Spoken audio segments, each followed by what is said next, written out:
Bapak Saudara semuanya. Malam hari ini kita akan kembali untuk mengadakan online discipleship ya. Temanya malam hari ini adalah tentang selubung ya. Saya buka slide-nya dulu. Oke,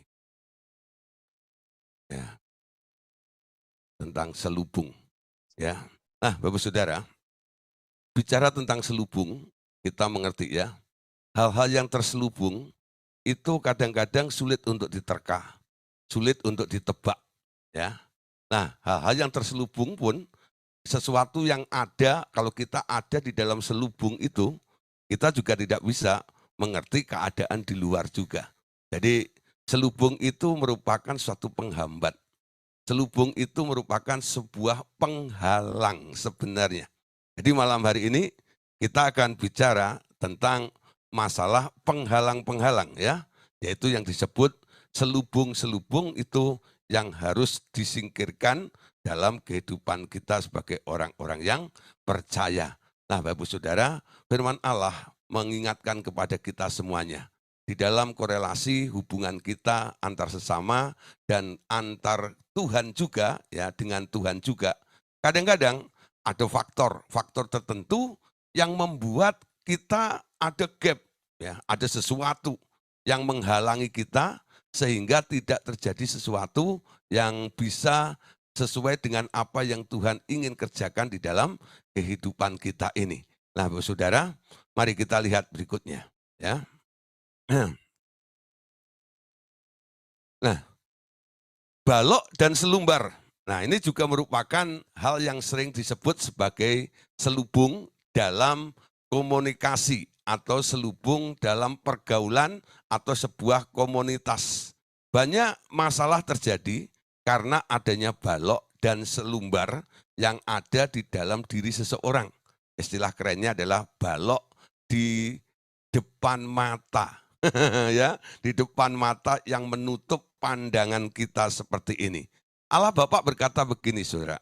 Anakku, bila seseorang mempunyai luka batin, biasanya akan selalu mempunyai pengaruh terhadap cara memandang lingkungannya. Ya, sekali lagi, ini pesan atau perkataan daripada Allah Bapa yang diberikan kepada kita semuanya pada malam hari ini. Pesannya begini, bila seseorang mempunyai luka batin, akan selalu mempunyai pengaruh terhadap caranya memandang lingkungannya, ya, memandang lingkungannya.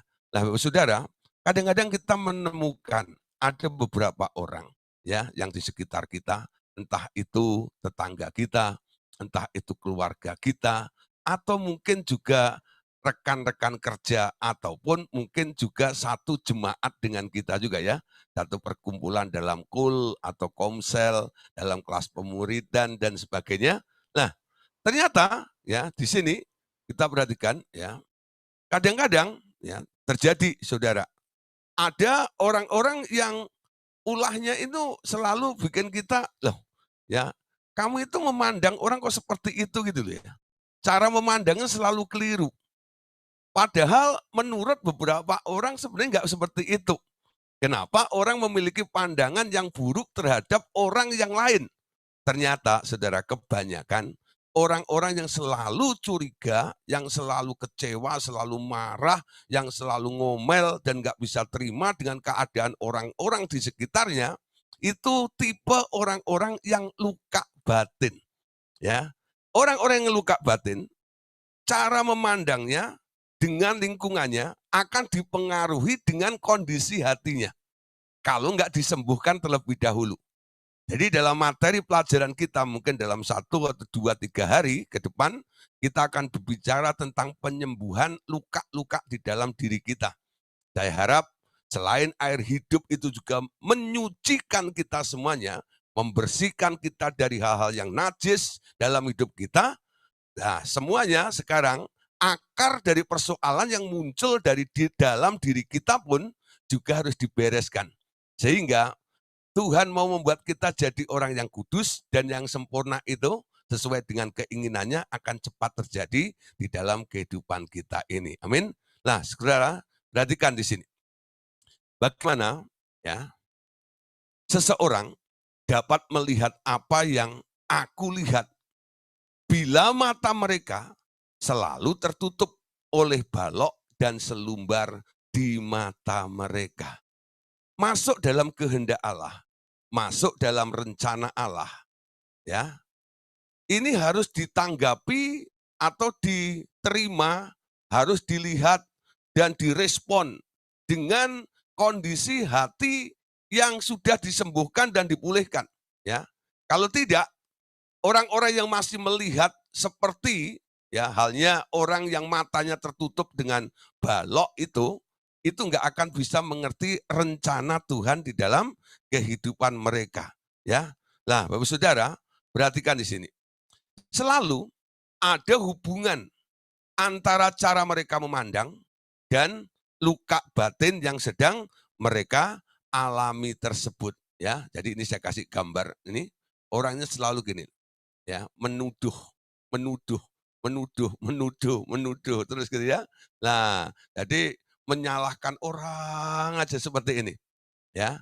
Nah, saudara, sekarang perhatikan. Jadi, bila seseorang memiliki luka batin, maka cara memandang orang itu terhadap orang lain seperti ada balok atau selumbar di matanya. Amin.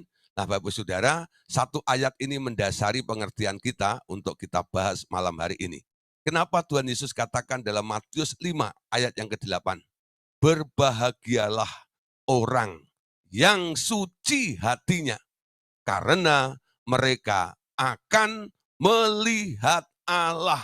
Perhatikan ya, berbahagialah orang yang suci hatinya, karena mereka akan melihat Allah. Nah, Bapak Saudara, dalam bahasa Inggrisnya dipakai kata pure heart, murni hatinya.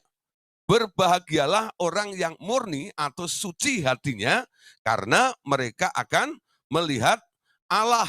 Nah, Bapak Saudara, apa yang dimaksud orang harus memiliki hati yang bersih, hati yang suci, atau hati yang murni itu?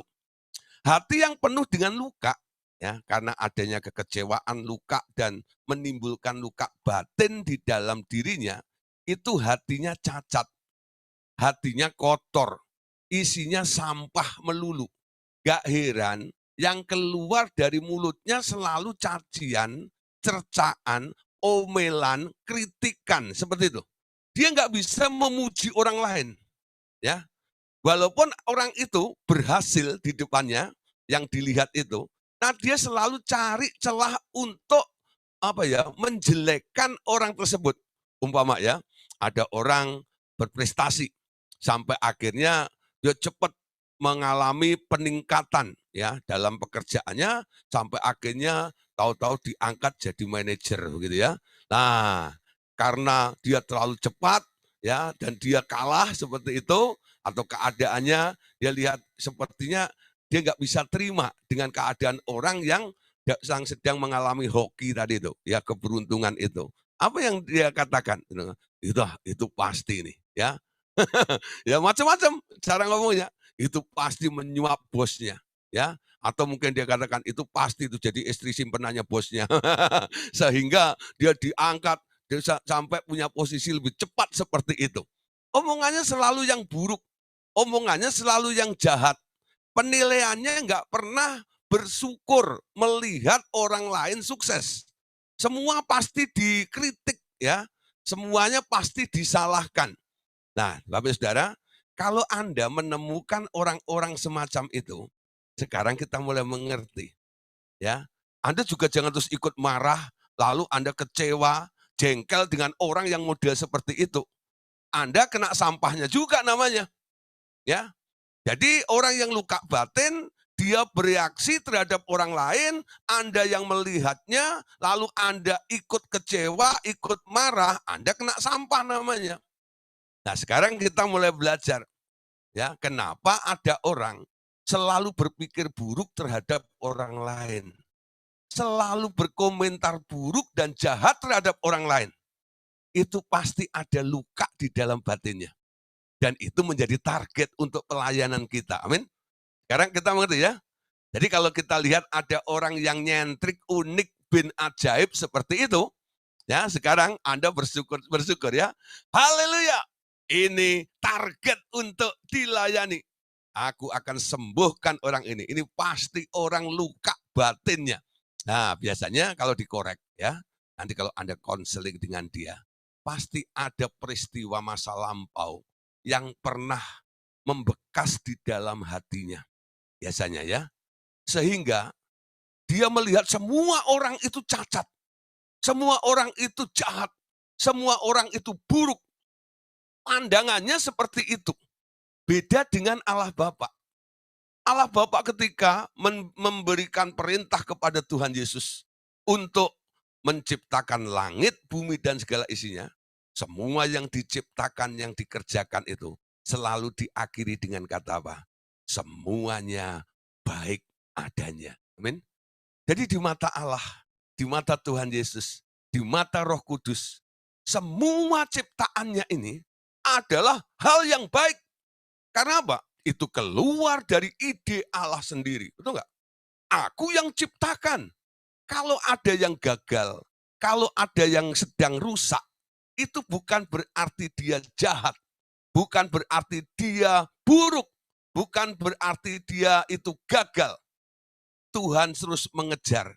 Tuhan itu selalu optimis. Asal orang-orang itu mau membuka hatinya untuk Tuhan Yesus masuk ke dalam dirinya, saya percaya tidak ada yang mustahil, tidak ada yang sukar.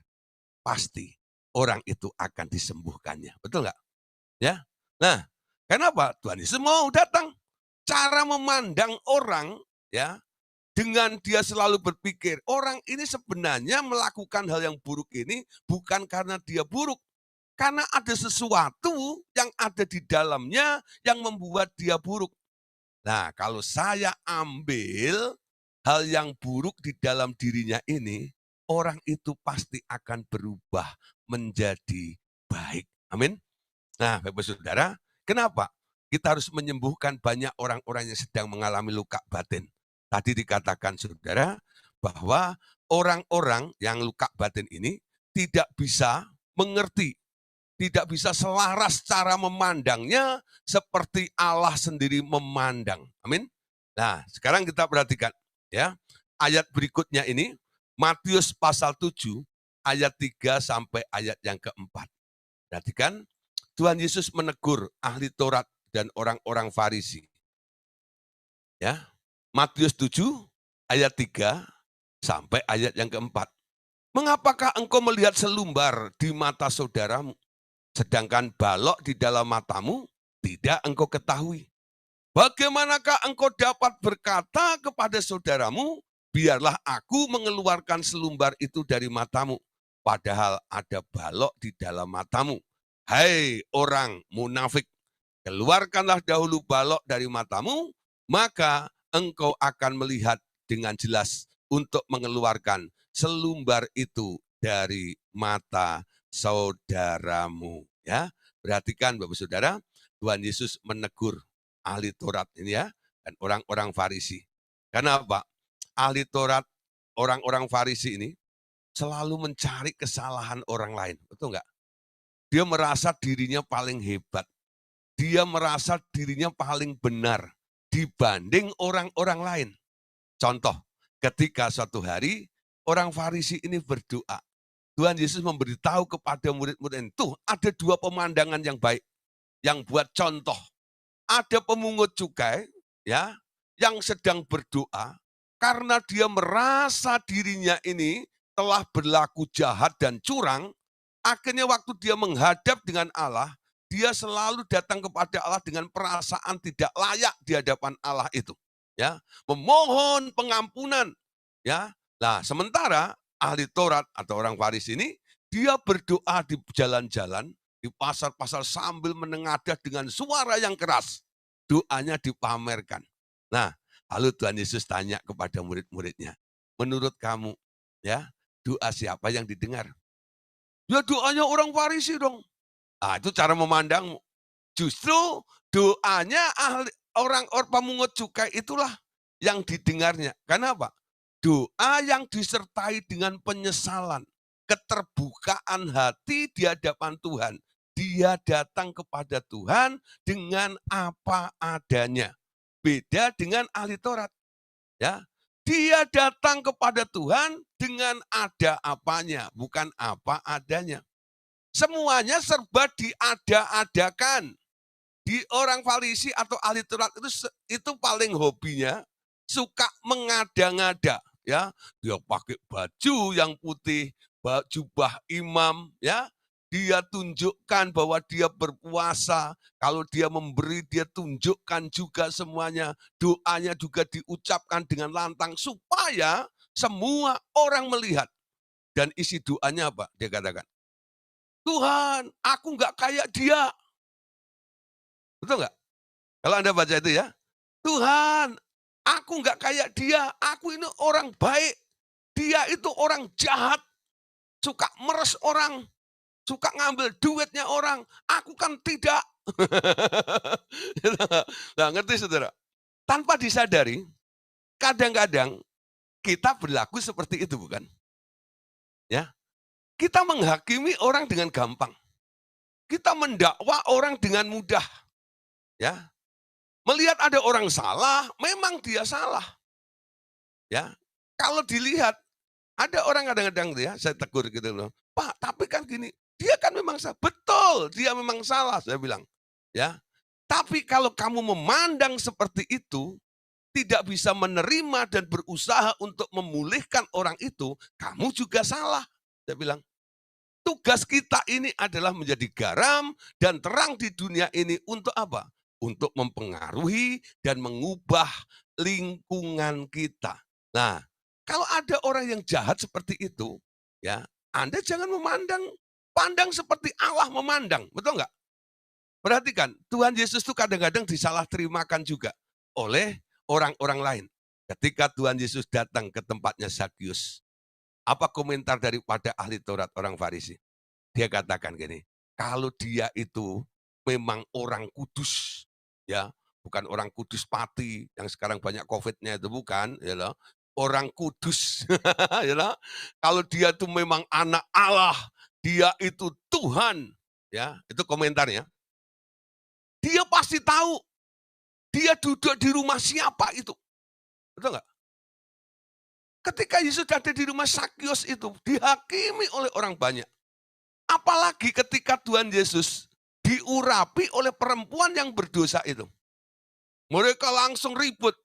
Katanya dia kudus, dia maha tahu. Harusnya tahu dong siapa perempuan itu. Itu perempuan terkenal dengan dosanya. Kok maunya orang kudus disentuh-sentuh sama perempuan seperti itu? Ya, kalau gua nehi. Nah, kan begitu ya. Ahli Taurat itu, nehi. Jubah saya jangan sampai kesenggol orang seperti itu. Tapi kenapa Yesus menikmati? Kenapa Yesus enjoy di rumahnya Zakius? Kenapa Yesus enjoy ya waktu diurapi dengan perempuan yang berdosa itu? Ya, kenapa Saudara? Karena hatinya Yesus murni. Hatinya Yesus suci. Hatinya Yesus benar. Cara memandangnya beda dengan orang lain. Amin. Nah, sekarang mulai mengerti ya. Kenapa Yesus itu mulai menegur ahli Taurat dan orang Farisi dengan berkata tadi, "Mengapa engkau melihat selumbar di mata saudaramu, sedangkan balok di dalam matamu tidak engkau ketahui?" Orang yang cenderung melihat kesalahan orang lain, orang yang cenderung untuk menyalahkan orang lain, perhatikan ya, orang yang cenderung terus menghakimi orang lain, orang tersebut kadang-kadang nggak sadar bahwa sebenarnya dosanya lebih banyak daripada orang yang ditegur, orang yang dituduhnya. Betul nggak? Ya, angguk pula. Ya, nah, betul nggak? Orang yang cenderung untuk menyalahkan orang lain, dia nggak tahu. Kenapa? Karena dia selalu melihat di luar. tapi dia nggak mengerti keadaan di dalamnya ini. Nah, sekarang kita harus mengerti, ya. Tuhan mulai mengajar kepada kita semuanya malam hari ini. Jangan sampai Anda termasuk orang yang ditegur oleh Tuhan. Ya, mengapa engkau melihat selumbar di mata saudaramu, sedangkan balok di depan matamu tidak engkau ketahui. Amin. Nah, mulai malam hari ini, mulai kita cungkil semuanya. Semua balok-balok, ya, halo, ya, yang ada di dalam mata kita, malam hari ini kita cungkil habis semuanya. Ya, kita buang. Jangan melihat selumbar. Bayangkan ya, selumbar itu hal yang kecil, ya, tapi balok itu hal yang besar. Balok yang besar, ya, kesalahan yang banyak di dalam diri Anda nggak sadar, Anda nggak ketahui. Tapi kesalahan sedikit orang saja, Anda langsung tahu, ya. Nah, itu luar biasa. Ya, itu luar biasa ya. Balok di mata tidak diketahui, tapi kesalahan orang lain dia tahu. Amin. Nah, miliki hati seperti hatinya Tuhan Yesus. Ya, hatinya Tuhan Yesus apa, saudara? Perhatikan bahwa, saudara, perkara melihat Allah itu adalah karena suci hatinya. Ya, perhatikan bahwa perkara orang bisa melihat Allah adalah karena orang itu suci hatinya. Ini bukan masalah karunia, karunia roh, tapi masalah hati yang suci. Ini adalah masalah hati yang bersih, hati yang tak bercacat, hati yang tak ada goresan, hati yang tidak ada luka-luka batin apapun di dalamnya. Amin. Tadi dikatakan berbahagialah orang yang suci hatinya, karena mereka akan melihat Allah. Amin. Banyak orang berpikir gitu, melihat Allah itu sebuah karunia. Ya, wah, dapat karunia penglihatan tuh. Bagaimana orang bisa melihat Allah? Hakikat Allah itu kudus. Hakikat Allah itu suci. Hakikat Allah itu benar. Jadi kalau Anda mau melihat Allah, Anda harus memiliki hati yang suci, hati yang benar, dan hati yang kudus pula. Amin. Supaya apa? Anda bisa klop dengan Allah. Orang yang hatinya nggak suci, nggak bisa melihat Allah. Dalam kitab Yesaya dikatakan, yang menjadi pemisah antara engkau dan Allahmu adalah segala dosa dan kejahatan. Orang berdosa, orang jahat, nggak bisa. Jahat itu bukan karena perbuatan tok. Apa yang ada di dalam hatimu, itu membuktikan Anda jahat atau tidak juga. Betul nggak? Orang yang hatinya tergores, dia selalu bermulut tajam biasanya. Jadi orang yang galak, jadi orang jahat juga. Nah, oleh sebab itu harus dibereskan. Masalah itu dari dalam hati kita.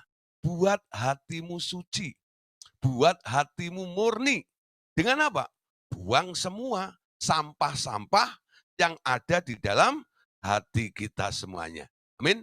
Nah, kenapa orang kadang-kadang hatinya kotor? Ada luka-luka batin di dalamnya. Salah satu contoh begini, saudara.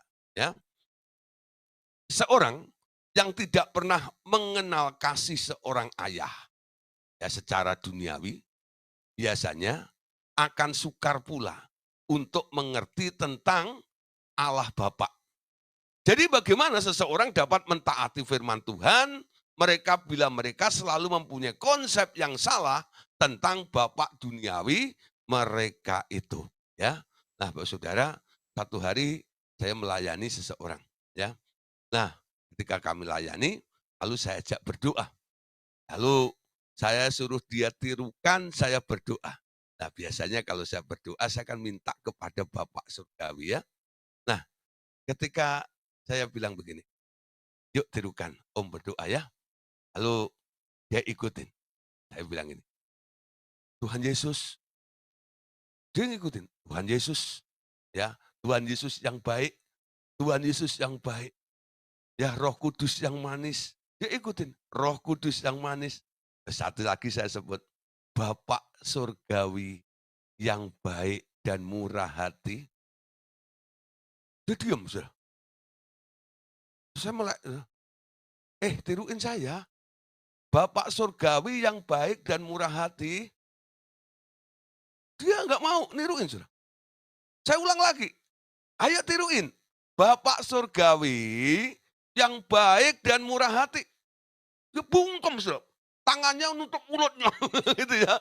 Lah, saya malah curiga nih, ini ada apa? Akhirnya saya stop dulu doa saya interogasi dulu. Saya interview dia, saya bilang, tadi waktu kamu saya suruh niruin ya panggil Tuhan Yesus, kamu bisa dengan lantang bilang, Tuhan Yesus yang baik. Ya, waktu saya suruh tirukan saya untuk ngomong Roh Kudus yang manis, kamu juga dengan lantang bilang Roh Kudus yang manis. Kenapa ketika kamu saya suruh untuk menirukan dalam doa saya tadi, Bapak Surgawi yang murah hati, dengar ya, kenapa kamu nggak mau? Nggak mau. Loh, kenapa? Kenapa? Seperti itu. Nah, Bapak Surgawi sama aja. Loh, jawabannya gitu ya. Bapak Surgawi sama aja. Sama aja gimana? Bilang gitu ya. Nah, terus yang nganter itu maminya. Maminya tuel saya. Pak, ya, ini anak sakit hati sama bapaknya. Oh, sakit hati sama bapaknya. Jadi dia broken image ya. Jadi tentang masalah bapak itu pokoknya jangan sebut kata bapak di depan anak itu. Dia pasti muntah. Pokoknya loh, dengar kata bapak itu mules perutnya. Ya, mungkin malam hari ini ada saya ngomong bapak, ya bapak, terus mules gitu ada nggak? Nah, jangan-jangan Anda mirip dengan anak itu kali. Ya. Nah, kenapa? Ternyata bapaknya ini galaknya luar biasa. Ya, bapaknya itu suka pukul maminya, dia juga pernah ditendang oleh bapaknya. Nah, bapaknya itu suka judi, ya, dan pokoknya macam-macam lah, ya. Kelakuan bapaknya itu dan kadang-kadang mabok-mabok begitu ya. Nah, si anak ini mulai benci dengan bapaknya, ya. Setiap bapaknya pulang, dia selalu masuk ke kamar, ya. Banting pintu, dia kunci dari dalam itu, dia nggak keluar dari kamar itu sebelum bapaknya pergi. Jadi kalau bapaknya pergi, dia baru keluar lagi, saudara. Jadi dia dengar kata bapak itu sudah alergi, ya, sudah alergi. Nah, Bapak Saudara, ini penting sekali, ya. Orang yang tidak bisa mengenal bapak duniawi yang baik, dia tidak bisa juga menerima bapak surgawi yang super baik itu, saudara. Nah, perhatikan ya. Nanti Anda akan ketemu dengan kasus-kasus seperti ini. Banyak sekali anak-anak yang terluka dengan bapaknya. Nah, anak-anak semacam ini biasanya dia tidak bisa mengenal Allah Bapa dengan baik pula. Ya, hubungannya dengan Allah Bapa nggak bisa. Ya, dengar kata Bapa itu sudah nggak bisa. Padahal Tuhan Yesus mengajarkan kepada kita dalam doa ya, kalau doa siapa yang di atas itu, Bapa kami yang ada di surga.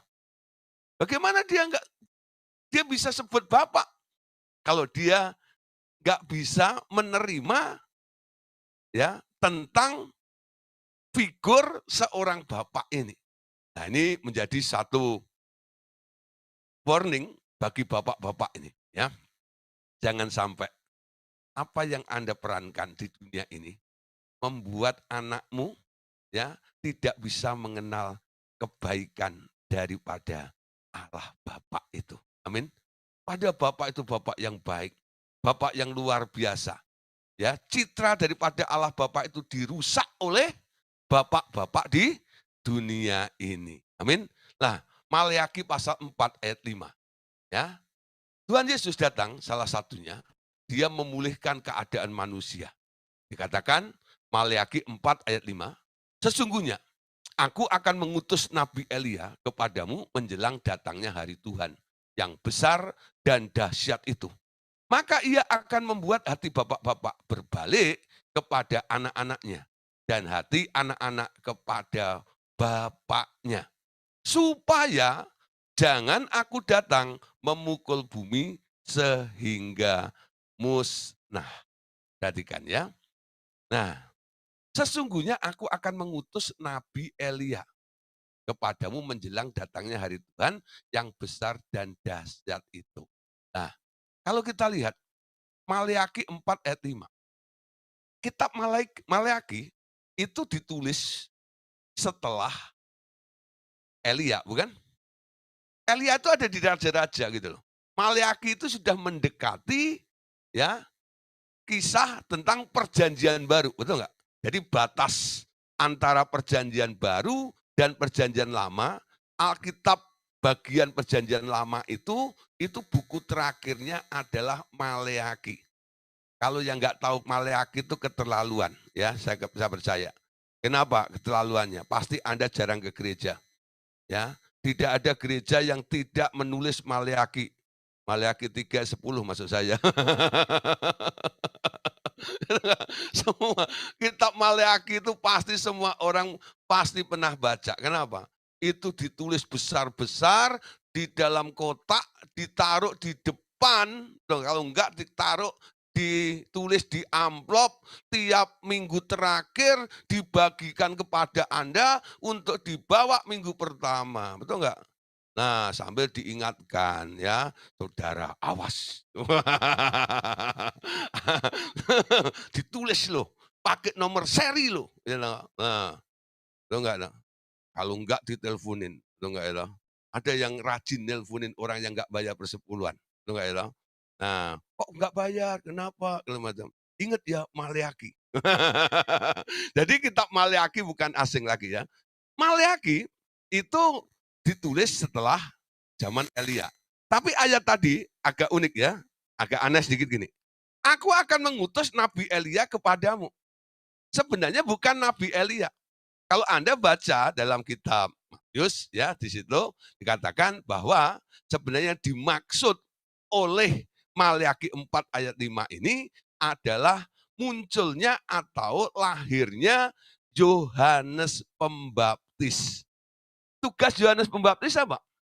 Tugas Yohanes Pembaptis adalah mempersiapkan jalan bagi Tuhan, betul? Mempersiapkan jalan bagi Tuhan. Jadi sebelum Tuhan Yesus itu turun, Yohanes Pembaptis telah lebih dahulu untuk melakukan pelayanan. Dia adalah seseorang yang memakai baju bulu unta, betul enggak? Lalu makanannya adalah madu dan belalang. Bukan belalang-belalang binatang, saudara. Ya, daun belalang sebenarnya. Ya, bukan belalang. Madu dan daun belalang. Ya, kalau di Israel ada namanya daun belalang. Nah, saudara. Nah, apa yang dilakukan oleh Yohanes Pembaptis? Dia berdiri ya di jalan-jalan itu lalu katakan apa? Luruskanlah jalan bagi Tuhan. Ya. Luruskanlah jalan bagi Tuhan, ratakan jalan dan timbunlah jalan-jalan itu. Nah, dia mempersiapkan jalan. Apa yang dipersiapkan oleh Yohanes? Tadi dikatakan pelayanan daripada Yohanes ini, ia akan membuat hati bapak-bapak berbalik kepada anak-anaknya dan hati anak-anaknya kepada bapaknya. Ada restorasi, ada pemulihan.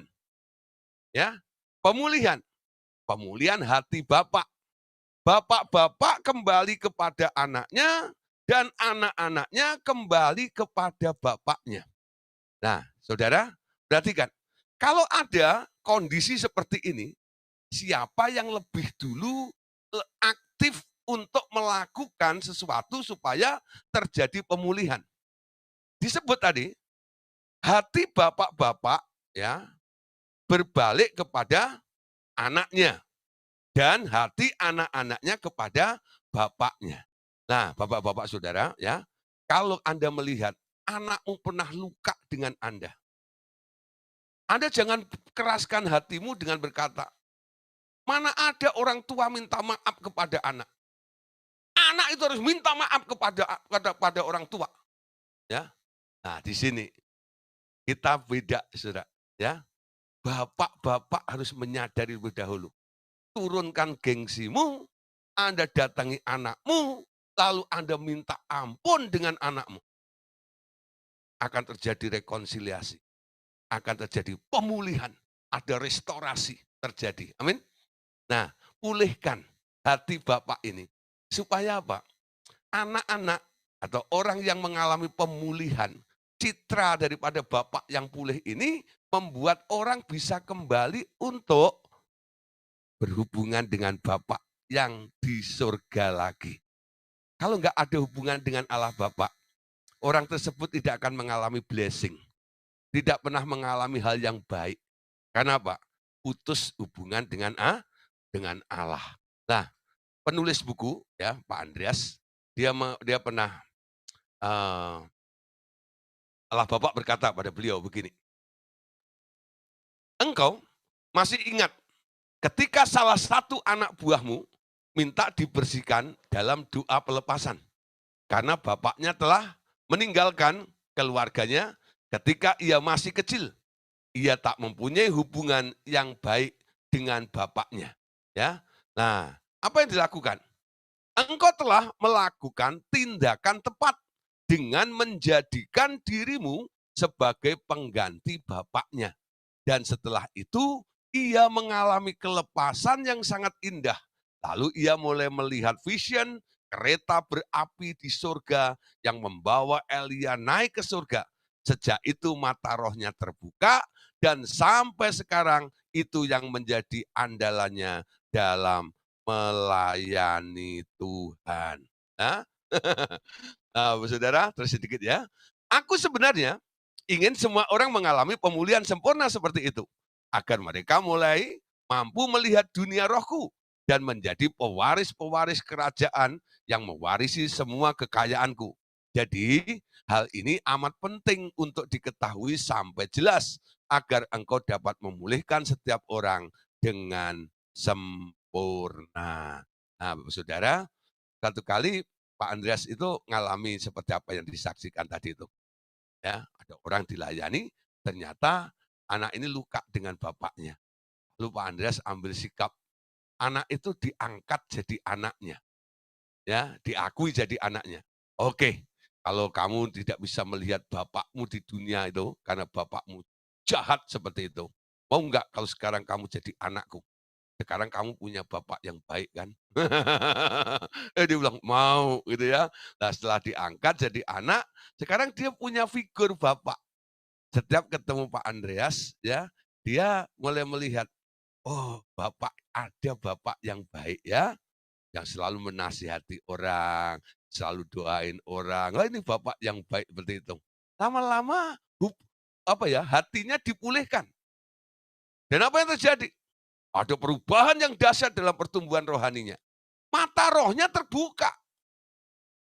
Itu menggenapi apa yang ditulis dalam Matius pasal 5 tadi. Berbahagialah orang yang suci hatinya, yang murni hatinya, karena mereka akan melihat Allah. Mata rohnya terbuka. Ya, kalau Bapak Ibu Saudara pengen mata rohmu terbuka, pengen melihat Allah, pengen melihat alam roh, ya, jangan kejar-kejar hamba Tuhan, tolong Pak doain, buka cakra Pak, buka cakra Pak. Ada beberapa orang selalu begitu. Telepon saya, Pak, bisa nggak Pak buka cakra? Cakra apa? Supaya saya bisa melihat gitu loh Pak. Semua yang menutup itu, gitu. Nah, sekarang ada hal yang lebih mudah untuk Anda lakukan. Tanpa harus dengan namanya karunia dan urapan-urapan yang Anda kejar. Bereskan hatimu. Orang yang hatinya suci, dia akan bisa melihat alam roh. Orang yang hatinya suci, dia bisa melihat Tuhan Yesus, dia bisa melihat Allah Bapa, dan dia bisa juga melihat Roh Kudus dan malaikat-malaikat makhluk-makhluk roh yang lainnya. Gak percaya, cobalah. ya tahu nggak? Berhenti ngejar, ya tahu nggak? Untuk mencari karunia-karunia. Karunia itu pemberian. Kalau Anda dianggap layak, karena memang Anda ada di ladang Tuhan dan ada dalam proyeknya Allah dan Anda harus dilengkapi dengan sesuatu yang disebut karunia itu karena kemurahan Tuhan saja, saudara. Ya, nah orang itu kadang-kadang begitu, ambisinya mengejar karunia. Lalu saya kadang-kadang tanya, kalau kamu dapat karunia terus ngapain? Kerja buat Tuhan aja kagak, cari karunia pula. Betul nggak? Nah, orang kayak gitu nggak pantas, ya. Nah, lalu dia mulai memanipulasi. Hamba-hamba Tuhan mulai ini ya. Nah, ayo tolong dong gini-gini, nanti gampang nih tak ajak jalan-jalan ke Amerika. Nanti ajak jalan-jalan ke Israel. Akhirnya hamba Tuhannya ngiler juga. Oke, tak doain. Dengarlah, hamba Tuhannya mulai doa puasa untuk orang itu. Ini agak maksa sedikit. Akhirnya dapat juga, saudara. Mata rohnya terbuka juga, kenapa? Ya ada urapan yang bisa membuka seperti itu, ya. Tapi sebenarnya itu kurang efektif, saudara. Ya, orang punya karunia tapi nggak bekerja. Ya, untuk apa? Nah, karena nggak ada pekerjaan dalam Tuhan, akhirnya mulai jadi tukang teropong, ya, tukang gosip, cari kesalahan orang saja itu, tukang kritik dan sebagainya. Hatinya belum dipulihkan. Sementara matanya bisa melihat banyak hal. Yang perlu dibereskan sebenarnya hatimu dulu, amin. Nah, kalau orang sudah hatinya dibereskan, genapi apa yang dikatakan dalam kitab Matius tadi. Anda dijamin pasti melihat kerajaan Allah. Satu kali, Nikodemus datang kepada Tuhan Yesus. Ya, lalu Tuhan Yesus bilang, jikalau kamu tidak dilahirkan kembali, apa yang dikatakan Tuhan Yesus? Kamu tidak dapat melihat kerajaan surga. Lahir baru. Hatinya di-upgrade. Hatinya jadi hati yang baru. Diubah menjadi hati yang baru. Baru bisa melihat kerajaan surga. Nah, ada dua hal ya. Hati suci, karena menerima Tuhan Yesus masuk dalam hidup Anda, dan dia mau bereskan semuanya, itu yang membuat kita nanti bisa melihat sesuatu. Singkapkan semua selubung-selubung itu. Amin. Nah, malam hari ini kita lanjut ya, tentang selubung itu sendiri. Ya. Nah, Allah Bapa berkata, anakku, kabut-kabut kegelapan yang menyelimuti pengertian seseorang, sehingga ia diliputi dengan kebimbangan, keraguan-raguan, tidak mengerti segala sesuatu dengan jelas. Adanya roh-roh yang datang dari si iblis yang tertolak dari surga. Ya, nah, roh pemberontakannya telah mengakibatkan mereka dilemparkan ke dalam kegelapan untuk selama-lamanya. Kegelapan itu sendiri diakibatkan oleh semacam kabut yang menutupi pengertiannya. Segala sesuatu harus dia kerjakan di dalam kegelapan selanjutnya. Ya, nah mereka harus menyesuaikan mata mereka dengan kegelapan. Bila terang itu datang, mereka akan merasa terlalu silau dan tidak mampu memandangnya. Bila seseorang menerima Tuhan Yesus di dalam hatinya, terang sudah terbit di dalam orang itu, sehingga roh-roh kegelapan yang ada di dalamnya tak mampu untuk mengalahkannya. Hanya karena terang itu hadir di dalam diri seseorang yang percaya. Amin. Nah, saudara, selubung itu seperti kabut yang menutupi. Siapa yang pernah ke puncak ya, atau pergi ke Dieng, atau pergi ke Bromo, ya. Nah, itu kalau pagi kita mau melihat itu ya, matahari terbit itu ya, itu kadang-kadang masih kabutnya masih tebal. Nah, biasanya seperti itu ya, dan pegunungan seperti itu. Nah, makanya mobil-mobil yang, ada di daerah itu dia pakai lampu halogen tuh ya, yang warnanya kuning, yang mampu menembus ya. Nah, tapi kalau cuma lampu-lampu biasa, seperti cuma terang putih gitu, itu nggak bisa kelihatan. Kenapa? Ada kabut yang menyelimuti ya, kabut yang menyelimuti. Nah, Bapak Saudara, kita tahu ketika iblis dilempar ke bumi, awalnya dia itu adalah terang, ya, malaikat terang. Tapi ketika dilempar ke bumi karena pikirannya jahat, hatinya penuh dengan dendam, penuh dengan kebencian. Dia menjadi makhluk kegelapan. Sukanya di daerah gelap. Dia membangun sebuah kerajaan dan kerajaannya adalah kegelapan. Ingat, ketika dia dilempar ke bumi, awalnya bumi itu sudah terang, saudara. Sudah ada matahari, sudah ada bulan, semuanya sudah tertata dengan baik. Karena diciptakan oleh Allah, betul. Ya. Tapi ketika Lucifer dan Abaddon itu dilempar ke bumi dan anak buahnya, apa yang terjadi? Buminya dirusak. Lampunya dimatiin. Lampunya dimatiin. Ketika Tuhan Yesus mau menata ulang kembali bumi itu, ya, Kejadian pasal 1, kalau Anda baca, ayat yang kedua bunyinya apa? Ya, bumi itu gelap gulita menutupi samudra raya. Keadaannya gelap. Kenapa jadi gelap? Kenapa bumi jadi gelap? Karena dihuni oleh makhluk kegelapan. Namanya Lucifer atau iblis itu. Nah, pikiran yang jahat, hati yang penuh dengan dendam dan kebencian, sukanya tinggal di dalam kegelapan. Kenapa dia mau seperti itu? Supaya kejahatannya itu nggak diketahui oleh orang. Semua dilakukan dengan cara sembunyi-sembunyi, bukan? Coba Anda lihat, kalau ada orang jahat, ya, ada orang berbuat jahat, dia pasti melakukannya dengan sembunyi-sembunyi, bukan? Ya, nah, pasti dengan sembunyi-sembunyi. Gak ada orang nyolong terus terang gitu ya. Ada nggak? Aku nyolong gitu, ada nggak? Nggak ada, itu nggak. Pasti dia ngumpet sembunyi-sembunyi gitu ya. Nah sekarang orang pinter, kamu mau sembunyi kayak apapun, aku pantau dengan CCTV. Nah setiap rumah sekarang ada CCTV. Ya, nah orangnya nggak ada, dia masuk tetap aja ketahuan.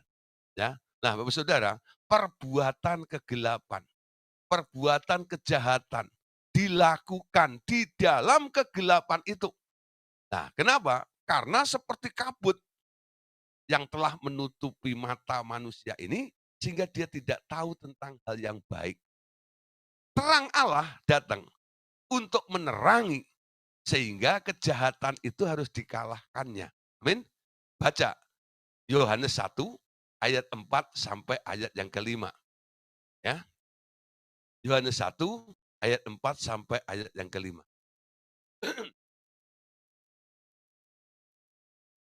Dalam dia ada hidup, dan hidup itu adalah terang.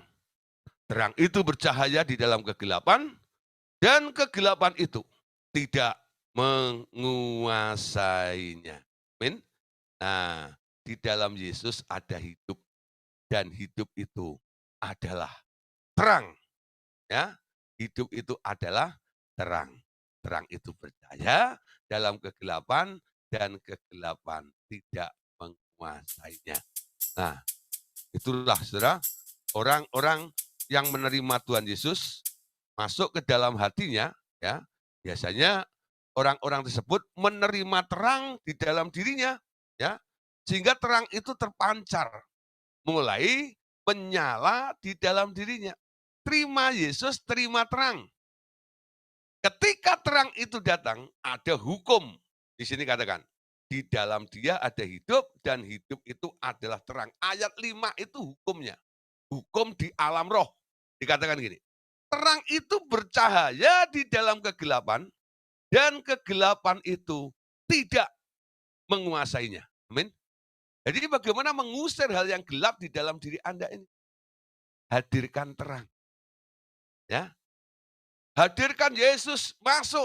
Kesadaran akan Tuhan itu harus kuat. Banyak baca firman. Karena firman itu juga terang juga, bukan?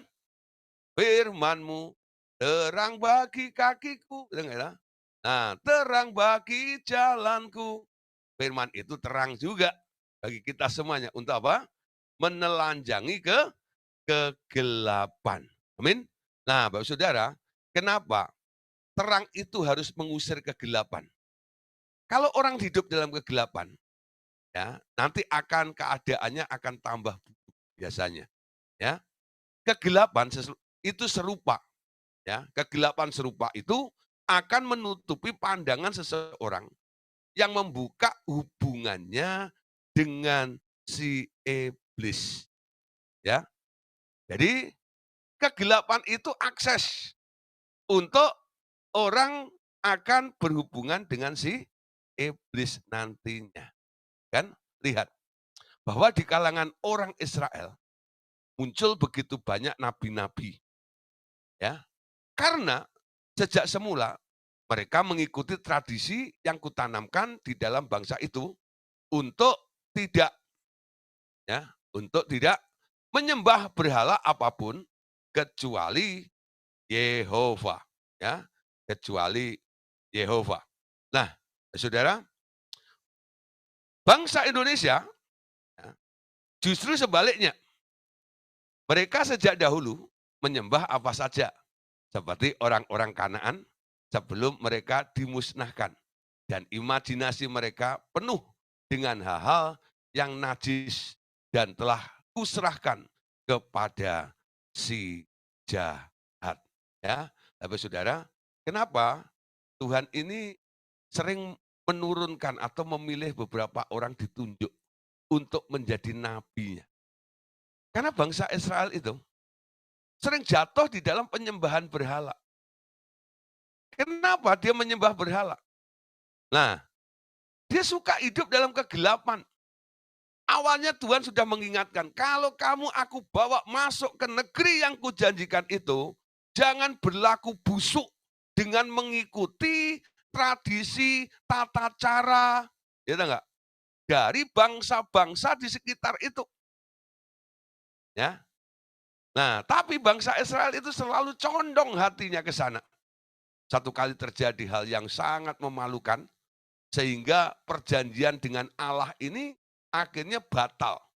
Ketika Musa sedang dipanggil oleh Allah untuk naik ke Gunung Sinai, selama 40 hari untuk menerima 10 hukum Allah tersebut, bangsa Israel menunggu Musa di bawah kaki gunung itu, dia mulai gelisah resah. Lalu mulai mereka memberontak, mereka mulai bersungut-sungut, lalu memaksa Harun untuk membuatkan patung. Ya, dia katakan, ya, buatkan bagi kami patung, ya, supaya ya kami bisa beribadah, ya, pada mereka kepada Allah itu. Nah, lalu Harun coba mengulur waktu sampai kapan Musa datang seperti itu, ya. Apa yang dilakukan oleh Harun? Dia mencoba ini, waduh ini gimana ya, kalau sampai bangsa ini memaksa seperti ini, bagaimana cara menolaknya? Kalau mereka marah pasti kami akan dilempari dengan batu juga. Lalu Harun itu mulai berpikir, bagaimana cara mengulur waktunya ini? Ya, ini aja deh. Oke, aku mau buatin kalian patung, ya toh, patung lembu emas. Tapi ada syaratnya. Syaratnya apa? Semua emas yang Anda miliki, anting-anting, bulan-bulan itu semuanya, ayo keluarkan semuanya, ya. Nanti aku akan lebur untuk menjadi Allah seperti yang apa yang engkau inginkan. Anak lembu emas itu, ya. Nah, kenapa Harun berpikir seperti itu? Karena kita tahu ya, orang Yahudi itu punya karakter yang unik, Saudara, ya. Orang Yahudi itu sebenarnya orang yang paling taat di dunia, konsisten dan taat. Tentang hukum-hukum Allah dan sebagainya. Dia terus ya, dia lakukan, tidak ada yang kurang. Itu luar biasa. Ya, tentang membayar persepuluhan dan sebagainya. Sampai hari ini dilakukan tentang hukum persepuluhan itu. Orang Yahudi. Tapi orang Yahudi itu juga terkenal punya satu sifat. Sifatnya apa, Saudara? Orang Yahudi itu punya sifat pelitnya luar biasa. Ya. Jadi kalau ada orang pelit, nanti orang bisa dibilang, "Kamu tuh kayak orang Yahudi aja." Itu pelitnya luar biasa. Kok bisa orang Yahudi itu pelit, Saudara? Ya gini, satu kali ya, ada orang Yahudi lagi jogging, pagi-pagi itu masih masih gelap itu ya. Nah, karena dia asik jogging gitu dan hari masih gelap, dia tanpa sengaja dia terperosok, Saudara, ya. Masuk, kayak ke jurang gitu ya. Dia spontas tangannya dia akhirnya nyangkut di akar, ya. Nah, dia bertahan gitu ya, sambil minta tolong, "Tolong, tolong, tolong, tolong," gitu ya. Nah, setelah, matahari terbit, lalu mulai ada banyak orang lewat situ. Lalu ada orang yang mendengar teriakan, "Tolong, tolong, tolong." Cari asalnya nih, dari mana itu orangnya, ya. Oh, ternyata dari balik jurang ini. Ya, kenapa orang minta tolong? Ketika dilihat, ada orang mau jatuh ke sana, ya. Lalu orang itu langsung cari tali, Saudara, ya. Tali atau tongkat itu yang disodorkan kepada orang itu, ya. Nah, kalau orang itu bilang begini, ya, sambil menyodorkan tongkat atau tali itu, dia bilang, "Berikan tanganmu," ya, "berikan tanganmu." Itu orang minta tolong disuruh berikan tangannya, dia nggak mau, nggak bergeming, Saudara. Tetap aja tangannya pegang akar gitu ya. Udah dideketin juga, "Berikan tanganmu." Itu ya. Lalu orang yang dari atas itu mulai ngamatin, siapa sih sebenarnya? Minta tolong, ditolong kok nggak mau. Suruh beriin tangannya aja nggak mau. Ya dia amati gitu loh. Oh yang di atas baru nyadar. Oh dasar Yahudi. Betul nggak itu? Orang Yahudi itu kalau dengar kata beri alergi, Saudara. Betul nggak ya? Ya, pasti kan dengar kata beri dia nggak mau, mending gua mati bertahan daripada memberi. Akhirnya yang di atas punya akal gini, ini sampai kapan pun dia nggak bakal beriin tangannya, Saudara. Ya karena apa? Emang dasar orang pelit nih. "Berikan tanganmu," nggak bakal mau loh. Akhirnya diubah perintahnya. "Ambil ini," gitu, langsung cepet dia ambil, Saudara. Nah jadi orang Yahudi kalau dengar kata beri dia nggak suka, tapi kata-kata ambil cepet, gitu. Ya, mirip yang dengar malam hari ini.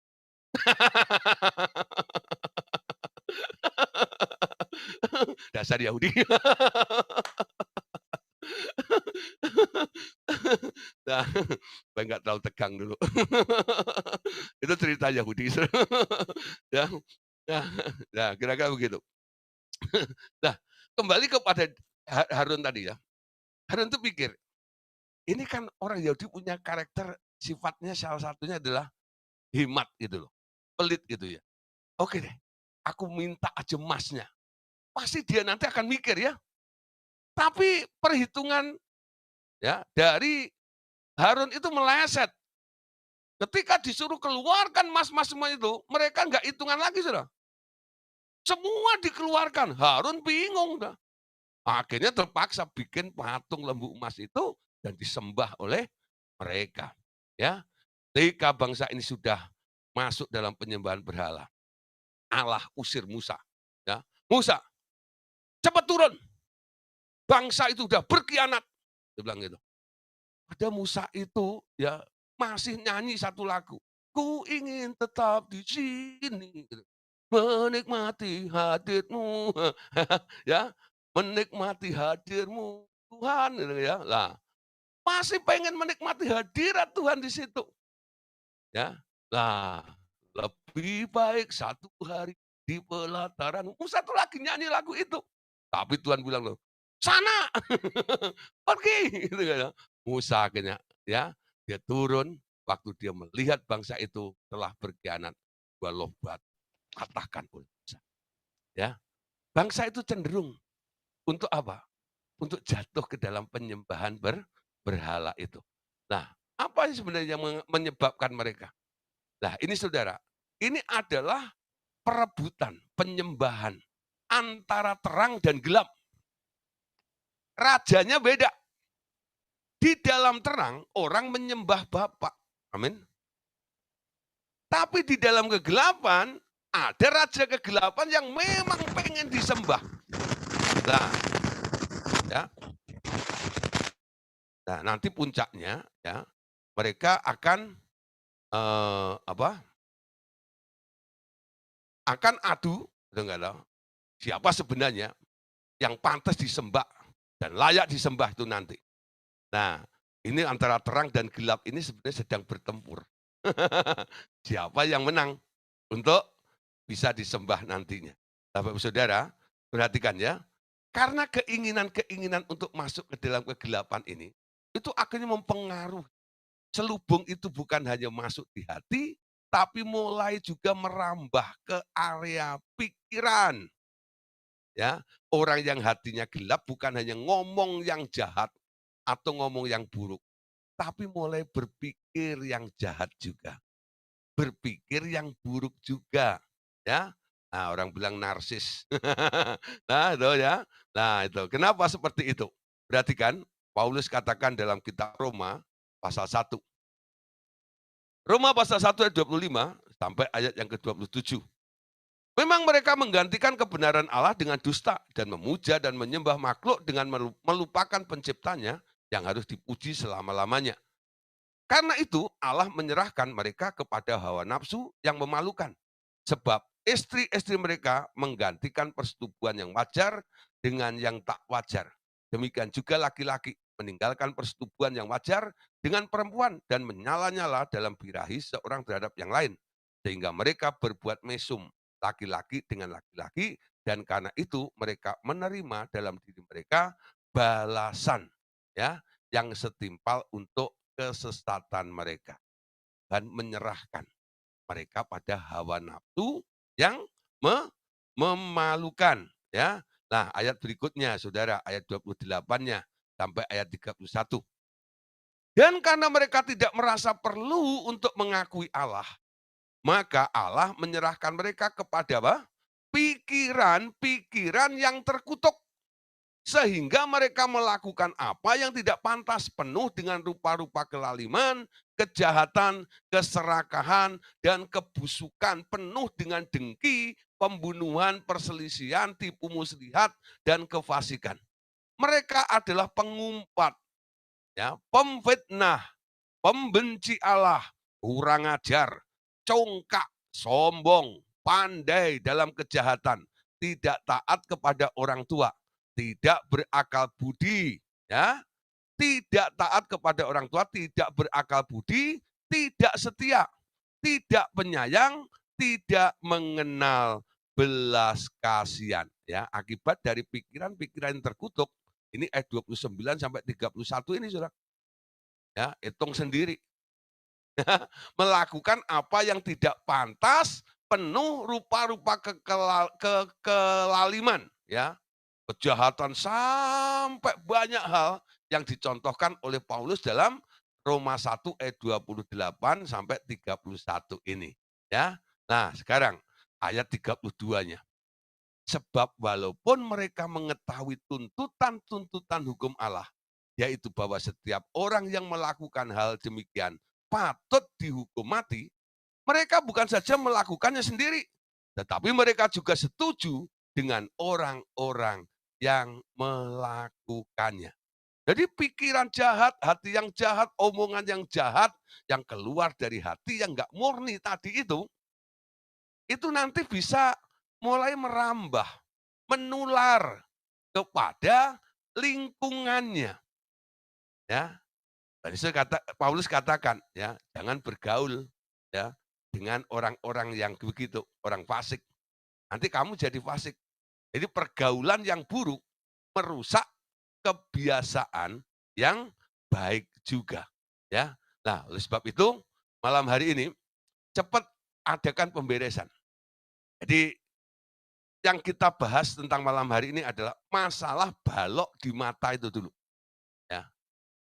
Sadari bahwa adanya balok di mata Anda. Jangan sibuk Anda terus memperhatikan selumbar yang ada di dalam diri saudaramu, tetanggamu, atau keluargamu. Ya, intern dulu.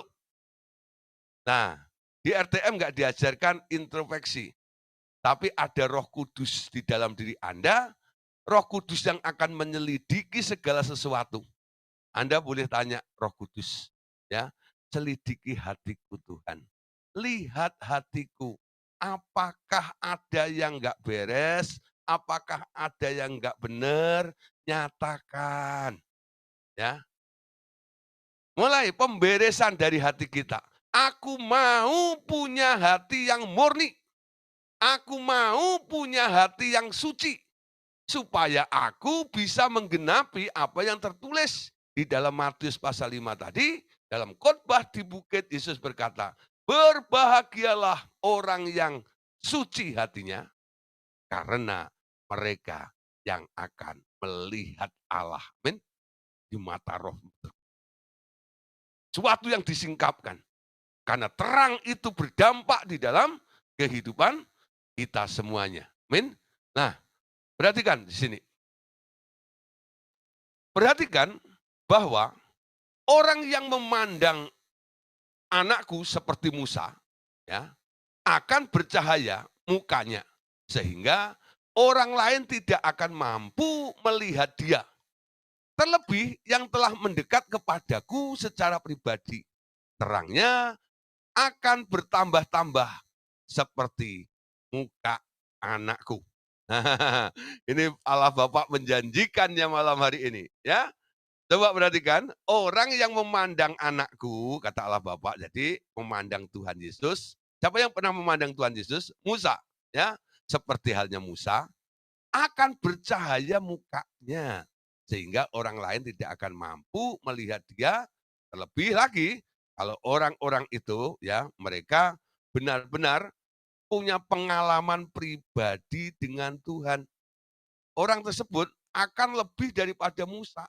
Ya, nah, terangnya akan bertambah-tambah seperti terangnya Tuhan Yesus. Nah, saya baru mengerti begini. Kenapa satu hari tiga murid jagoan, ada Yakobus, ada Petrus dan Yohanes. Mereka dibawa ke bukit, ya, Bukit Tabur oleh Tuhan Yesus. Di situ Tuhan Yesus mengalami transfigurasi. Tubuhnya bercahaya. Dalam kemuliaan seperti itu, disaksikan tiga muridnya ini. Wow, silaunya luar biasa. Ya, jadi murid-murid ini, ya, dia melihat ada Tuhan Yesus. Ya, ada Tuhan Yesus. Ya, sedang apa? Sedang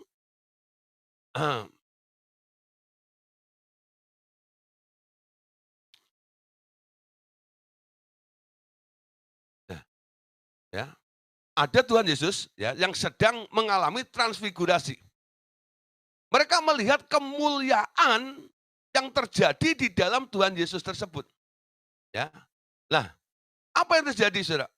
Sekarang dengan pelajaran seperti ini, saya boleh nangkep sekarang, ya, bahwa perhatikan, orang bisa mengalami seperti Musa karena memandang Tuhan Yesus. Ya, memandang Tuhan Yesus.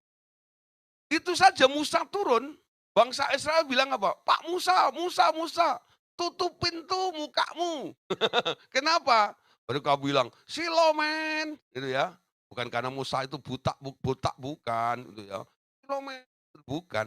Ya. Benar-benar karena apa? Musa itu 40 hari, 40 malam memandang Tuhan Yesus. Dia memancarkan pancaran Tuhan Yesus. Kalau kita sekarang bisa memandang lebih lagi. Apa yang terjadi, saudara? Wajahmu nanti seterang Tuhan Yesus. Ya. Nah, antara Tuhan Yesus dan Allah Bapa lebih terang mana? Banyak orang nggak berani ngomong.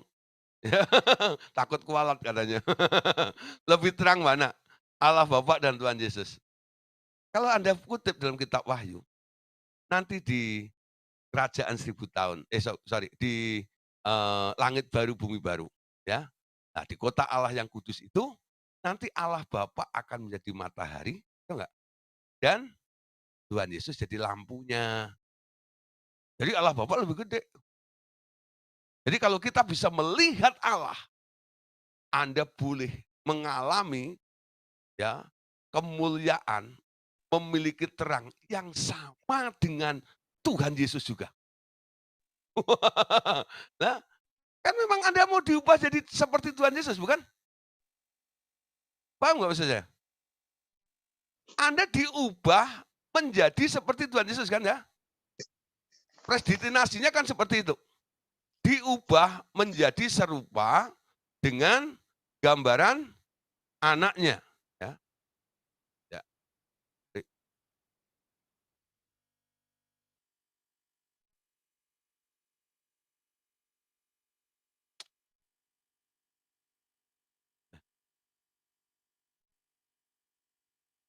Oke. Ya, ya sorry, saya jangan dimainkan itunya. Ya. Nah, Bu Leni jangan main itunya. Nah, ya, tolong di-mute semua dulu.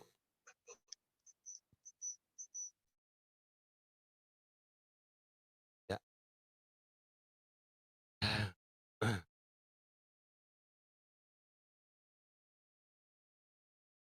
Mic-nya jangan dibuka dulu ya.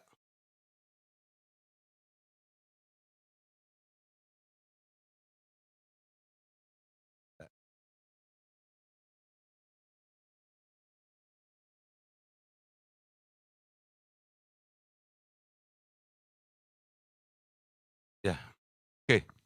Tolong ya jangan dibuka dulu, kalau enggak saya keluarin ya. Hari ini saya agak konsennya terganggu. Yang muncul beda ya. Oke. Ya, tes 1 2 3. Nah, diedit nanti. Ah, dari mana tadi? Oke, balik ke slide-nya dulu ya. Eee, Perhatikan bahwa orang yang memandang anakku seperti Musa akan bercahaya mukanya, hingga orang lain tidak akan mampu melihat dia. Terlebih yang telah mendekat kepadaku secara pribadi, terangnya akan bertambah-tambah seperti muka anakku. Yeskiel pasal 13 ayat yang ke-18. Katakanlah beginilah firman Tuhan Allah, celakalah dukun-dukun dan perempuan yang mengikatkan tali-tali azimat pada semua pergelangan dan mengenakan selubung pada kepala semua orang tua atau muda untuk menangkap jiwa orang. Apakah kamu hendak menangkap jiwa orang yang termasuk umatku dan membiarkan orang-orang lain hidup untuk kepentinganmu? Ya, 2 Korintus pasal 3 ayat 14. Tetapi pikiran mereka telah menjadi tumpul sebab sampai pada hari ini ya, selubung itu masih tetap menyelubungi mereka. Jika mereka membaca perjanjian lama itu tanpa disingkapkan karena hanya dalam Kristus saja yang dapat itu disingkapkannya. Amin. Nah, jadi selubung itu bisa disingkapkan kalau kita berjumpa dengan Tuhan Yesus ya. Oke, ayat berikutnya. 2 Korintus 3 ayat 15. Bahkan sampai pada hari ini, setiap kali mereka membaca kitab Musa, ada selubung yang menutupi hati mereka. Ya, ayat 16. Tetapi apabila hati seseorang berbalik kepada Tuhan, maka selubung itu diambil dari orang itu. Jadi way-out-nya cuma satu, ya, untuk kita bisa ya supaya selubung itu diangkat kembali kepada Tuhan. Bertobat. Amin. Bertobat. Nah, Bapak Saudara, jadi malam hari ini kita belajar ya untuk apa? Membuang balok di mata kita yang menjadi penghalang atau selubung yang menutup pandangan kita sehingga kita tidak bisa melihat seperti Allah melihat ya. Nah, besok kita akan bahas temanya lebih bagus ya. Masih tentang selubung juga. Nah, ini ya, selubung atas berkat-berkat. Wow. Selubung atas berkat-berkat. Besok akan saya bahas tentang kenapa berkat-berkatnya ini kok nggak kelihatan ya. Di mana ya? Nah, selubung-selubungnya apa? Ya, yang membuat berkat itu jauh daripada kita. Nah, besok kita bisa akan teruskan. Amin. Oke, Bapak Saudara, puji Tuhan malam hari ini Tuhan Yesus berkati kita semuanya. Amin. Oke. Nah, yuk berdoa ya. Silahkan yang berdoa, Bu Priska bisa berdoa.